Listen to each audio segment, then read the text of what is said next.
निहायत काबिल एहतराम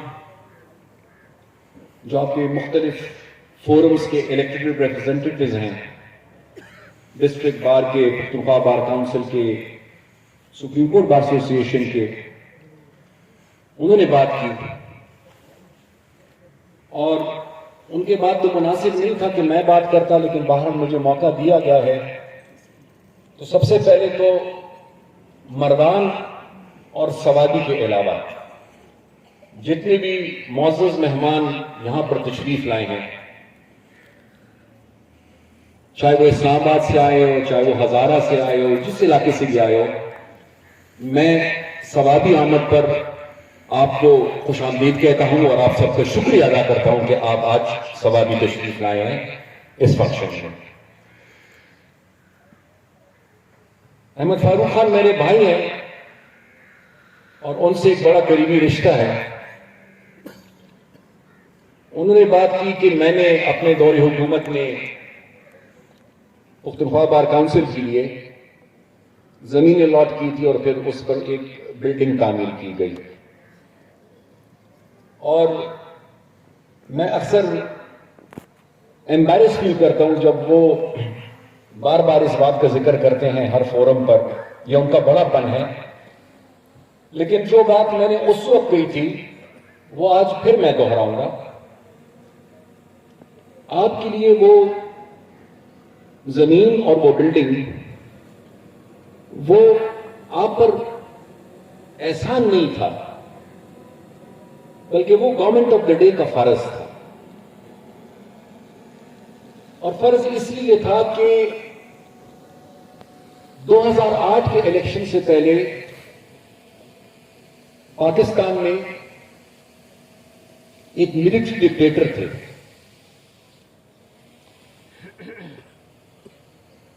और जजेस की अदलिया के लिए, कानून और इंसाफ और आईन के लिए उस वक्त,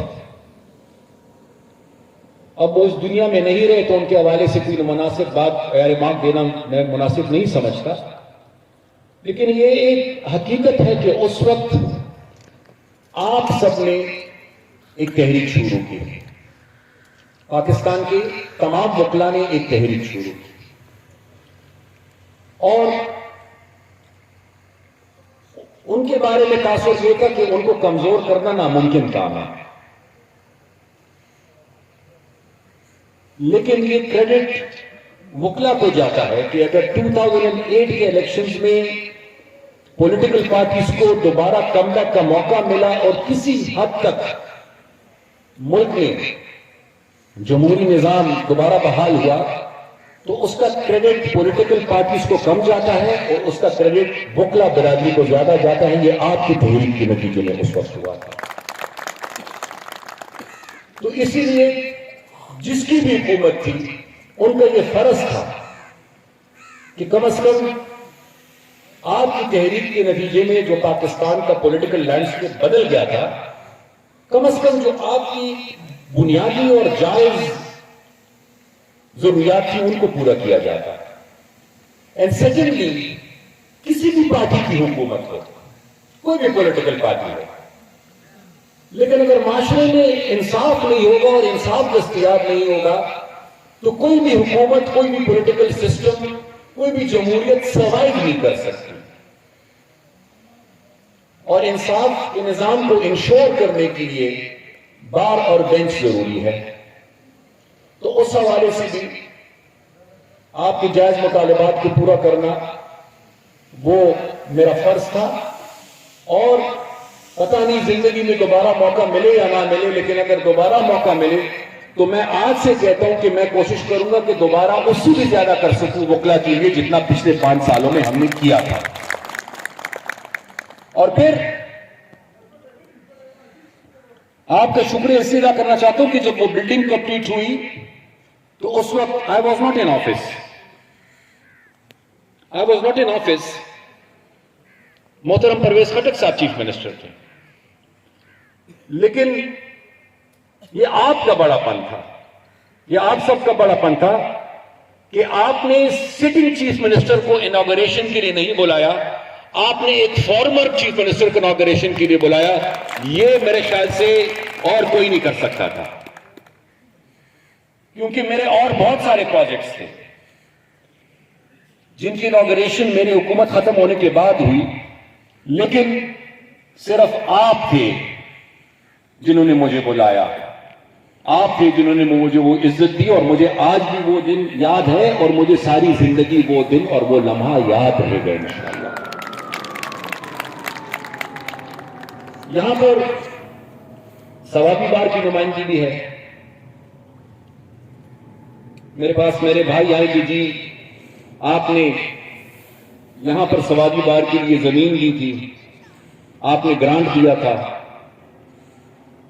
वो तो मैं पहले कह चुका हूं कि पूरे पुख्तनख्वा में मैं हजारा के भाई यहां पर बैठे, हालांकि हजारा में अनफॉर्चुनेटली पार्लियामेंट्री स्ट्रेंथ हमारी कभी भी नहीं रही, लेकिन उस वक्त चीफ मिनिस्टर मेरी कोशिश ये थी कि जिन एरिया से ट्रेडिशनली हम जीत के आए हैं उनको भी तवज्जो दूं, लेकिन उससे पहले उन जगहों को ज्यादा तवज्जो दूं जहां पर हमारी प्रेजेंस पार्लियामेंट्री नहीं है, ताकि कोई ये ना समझे कि हम सिर्फ उन इलाकों को तरजीह दे रहे हैं, उन बार्स को तरजीह दे रहे हैं जहां पर हमारी पार्लियामेंट्री स्ट्रेंथ है।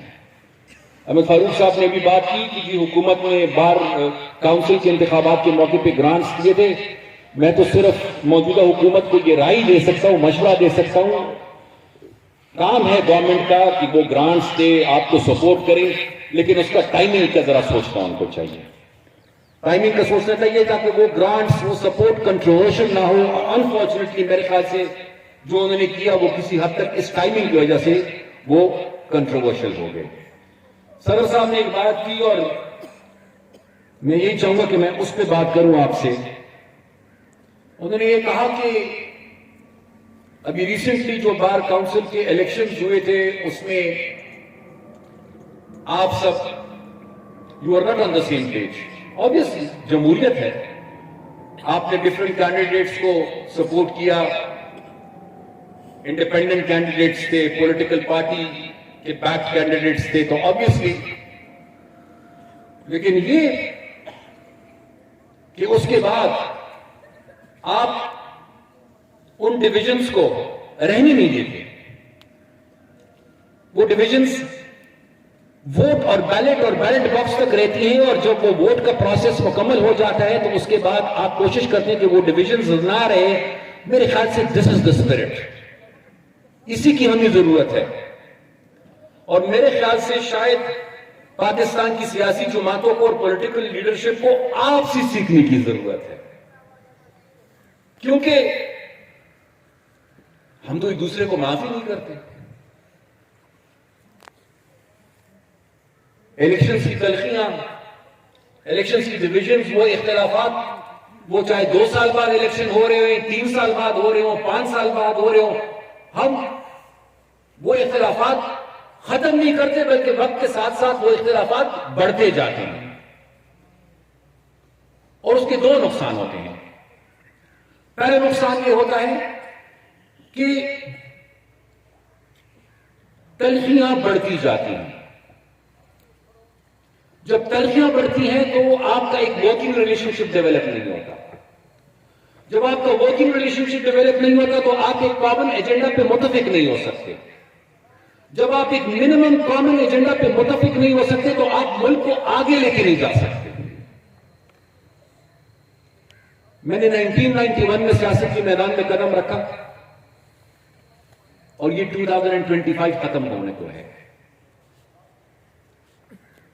सीनियर्स यहां पे बैठे हैं, इन्होंने मुझसे भी अच्छे दिन देखे होंगे, लेकिन ऑनेस्टली मैं आपको बताऊं, 90s का वक्त आज के वक्त से पॉलिटिकली बहुत अच्छा था। इख्तिलाफ था मगर एहतराम भी था, इख्तिलाफ राय भी थी लेकिन आपस में मिल बैठना भी था। अब वो हालात और वो माहौल नहीं रहा। अब तो मिल बैठना दूर की बात, अब हम एक दूसरे के वजूद को बर्दाश्त नहीं कर सकते। एंड अनफॉर्चुनेटली वो ट्रिकल डाउन इफेक्ट ऊपर से नीचे तक चला गया है। पॉलिटिकल लीडरशिप सिर्फ आपस में तकसीर नहीं है, पॉलिटिकल लीडरशिप ने पाकिस्तानी कौम को भी पोलराइज कर दिया है और वो पोलराइजेशन अब इंतहा तक पहुंच चुकी है। तो सिर्फ मेरे मानने या कहने से तो मसला हल नहीं होगा। मैं तो यही कह सकता हूं कि अल्लाह करे कि इस मुल्क की पॉलिटिकल लीडरशिप में यह एहसास पैदा हो, इतनी मैच्योरिटी आ जाए कि कम से कम कुछ मिनिमम कॉमन एजेंडा पे साथ बैठे जाए। सिर्फ अगर एक मसले को मैं ले लूं और वो टेररिज्म का है, तो आप देख लें कहां आज हम खड़े हैं। गालिबन 1979 में शायद आखिर में रूस ने इन्वेड किया था अफगानिस्तान को। If I am correct, I think it was 1979, and 79। और ये देख लें 45 साल, 45 इयर्स हमारी टेररिज्म से जान नहीं छूट रही और आज भी हम इस इशू पर मुत्तफिक नहीं है। आज भी उसका नतीजा फिर आपके सामने है। उस पर एक बहुत बड़ी बहस की गुंजाइश है, जिसके लिए आज ये मुनासिब मौका नहीं है कि मैं वो बहस शुरू कर दूं। लेकिन बहरहाल मेरा कहने का मतलब यह है कि पॉलिटिकल लीडरशिप को भी मैच्योरिटी दिखानी होगी और एक मिनिमम कॉमन एजेंडा पे मुत्तफिक होना पड़ेगा। आप तो बाहर हैं, यहां पर जुडिशरी की प्रेजेंस नहीं है। सदर साहब ने अभी मुझे कहा बैठते हुए कि मैंने आज बड़ा गुजारा किया है।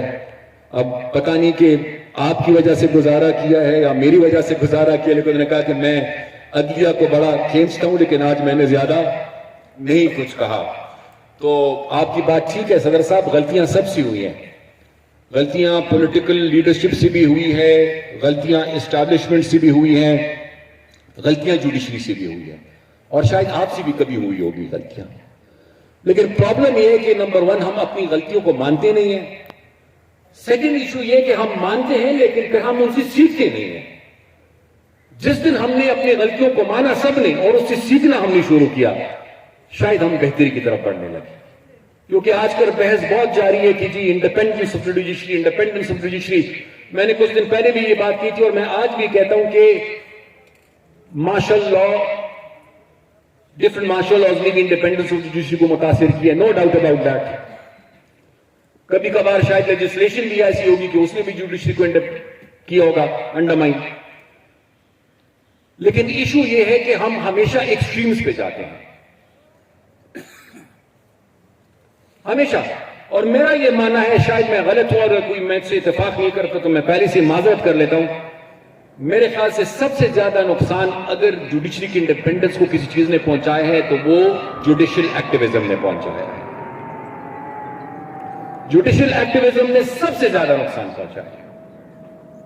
अब मैं नाम नहीं लेना चाहता और वाकयात नहीं बयान करना चाहता, लेकिन अगर जुडिशियल एक्टिविज्म की वो इंतहा नहीं होती जो हमने पिछले कुछ सालों से देखा है, तो शायद आज माहौल कुछ और होता।